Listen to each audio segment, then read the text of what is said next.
Hey, this is Greg Auman for TampaBay.com. Wrapping things up here at Raymond James Stadium after USF's 31-3 win against Florida Atlantic. This wraps up kind of the four-game opening to the season and sets up Saturday's Big East opener against Syracuse. Tonight was pretty much exactly what the Bulls needed.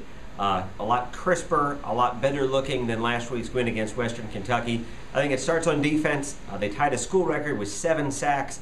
All 4 of the starting defensive linemen got a sack. John Legist got one on a blitz. Ryan Giddens and Patrick Hampton also had him as backup linemen as well.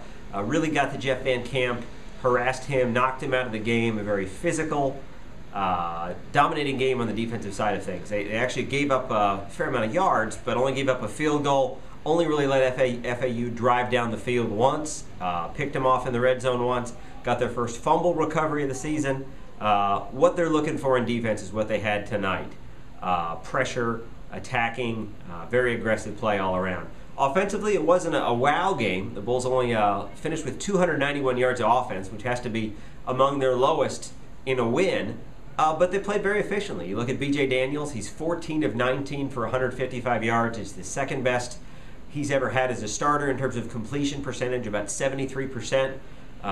They ran the ball well when Mo Plancher didn't have Demetrius Murray tonight. That ankle injury, they decided not to play him, but he'll be available next week against Syracuse. They'll have that 1-2 punch they kind of had last week against Western Kentucky. I thought Plancher ran the ball well. 93 yards on 20 carries. That's his second best game as a Bull. Had 2 touchdowns as well.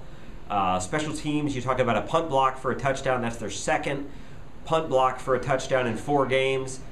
Looks like Maikon Benani now is the guy at kicker. He hit a 46-yarder tonight.